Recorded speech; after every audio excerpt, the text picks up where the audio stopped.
Does collaboration make for better outcomes and more resources? In recent years, governments have been dealing with growing service demands with fewer resources and diminishing budgets. In an attempt to bolster efficiency and effectiveness, collaborations have become a prominent means of doing business, from partnering with nonprofit agencies to private sector consultants. This infograph shows a unilateral desire for agencies to develop stronger relationships as proponents for better service, decision-making, and allowing for better service time. Current public sector employees see the need for collaboration in order to share and gain analytics, information, and reporting as a way to eliminate silos and bring all the sector's strengths and resources to the table. One way to do this is through integrating using social media.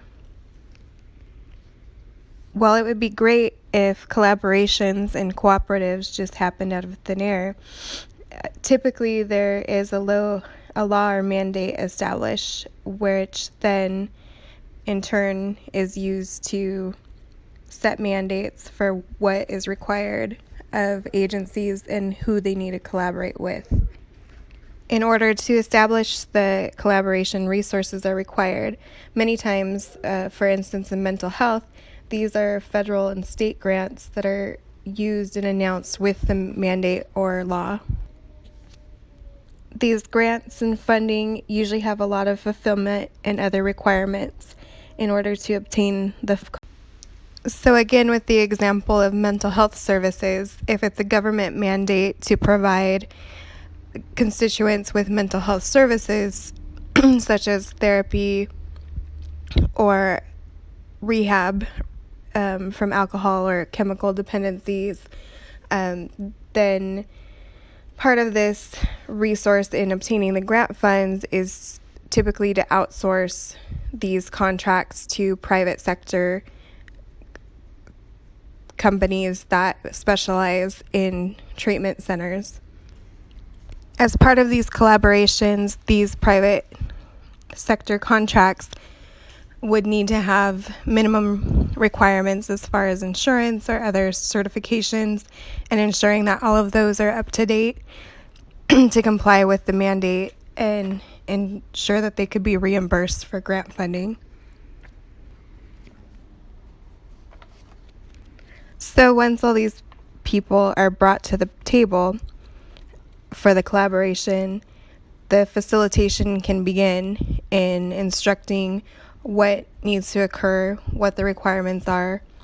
It's easy to bring everyone to the table, but then being able to successfully facilitate what's needed and what goals are to be set is part of the collaboration and facilitation.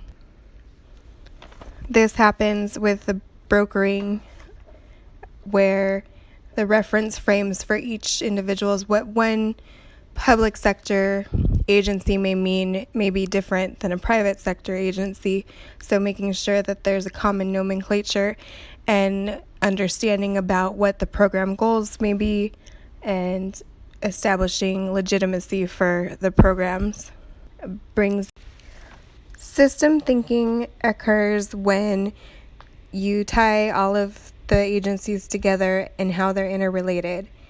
Once that happens, you can clearly identify which agency or partner will tackle what problem and what the needs are to